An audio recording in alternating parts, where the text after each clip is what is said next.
baada ya mechi 25 za ligi kuu Tanzania bara, lakini pia mechi 6 za ligi ya CRDB Federation Cup ambazo bwana Steve Barker ameweza kushinda mechi 6 za CRDB ameshinda zote, lakini pia kwenye ligi kuu mechi 25 alizocheza ameshinda mechi 18 akiwa amedraw mechi 7 peke yake. Mwamba kutoka South Africa huyu akiwa anaongoza kikosi cha Simba Sports Club wanyama wa pale Kariakoo. Baada ya kuona hivi vitu vinatoka South Africa, ndugu zetu nao wameshuka South Africa.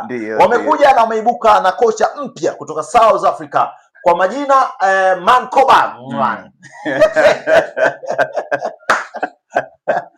Nini tunatarajia kutoka Young Africans kwa kocha wao Mankoba kama ambavyo wanatajika?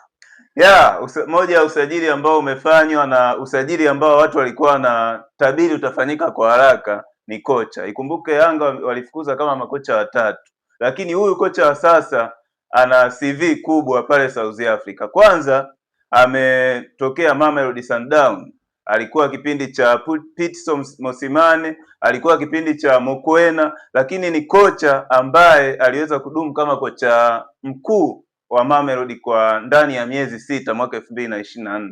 Kwa nini aliondoka Mamelodi? Kwa sababu Mamelodi walikuwa wanacheza mpira wa possessive, yeye akaleta falsafa ya direct football kwamba mpira unakuwa unapigwa na mawingo na cut in. Ule mfumo hawakupendezwa nao, akaona kama Mamelodi inaondoka kwenye falsafa yake. Hivyo basi akawa ameondoka, akawa ameenda kwenye timu nyingine nje na Mamelodi. Lakini Yanga kwa nini wamemwona ni kocha ambaye anafaa? Kwa sababu Yanga mpira wao wanavyocheza, wanacheza direct football, wanategemea sana mawinga wa pembeni wafungue waje kumshambulia mpinzani. Kwa ni kocha ambaye anaweza kaendana na falsafa ya Yanga, lakini pia ni kocha ambaye anaweza pia asiendane na falsafa ya Yanga. Tukirudi kwa Romain Folz kilichomkuta msimu uliopita.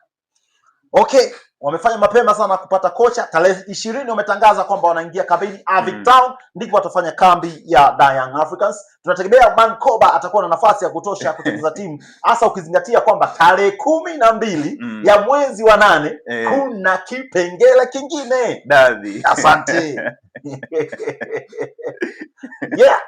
Hapo unatuambiaje? Hapa ambaye atakuwa na pressure kubwa atakuwa ni Mankoba. Kwa sababu gani? Atakutana na timu yenye muunganiko wa wachezaji ambao wanabaki, lakini atakutana na timu ambayo imesajili wachezaji wengine bado wako kwenye muunganiko. Yeye ni tofauti na Steve Barker. Steve Barker anaijua dabi. Katika dabi 2 ameshinda 1, dabi 2 alidraw. Kwa hiyo ambaye atakuwa na lawama kubwa, ambaye atakuwa na pressure kubwa ni Mankoba. Za ndani zinaonyesha kwamba Mankoba ni mteja mzuri wa Steve Barker pale South Africa. Mechi kadhaa walizokutana Mankoba ameambulia kipigo.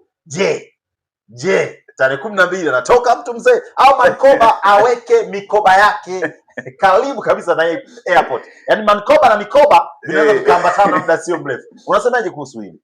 Romain Folz alikuja mwaka jana, alivyofika tu akacheza dabi ya kwanza ya Ngao ya Jamii. Ingawa ile dabi alishinda kwa bahati. Kwa Mankoba ana mtihani mzito sana. Huenda hiyo dabi ikaamua hatima yake au ikampaisha. Kwa kuna mawili hapo, kwa sababu dabi ni pressure na dabi ni mipango ya nje ya uwanja na ndani ya uwanja. Kwa ni dabi ambayo ni ngumu sana. Tutarajie kuona pale Soweto dabi.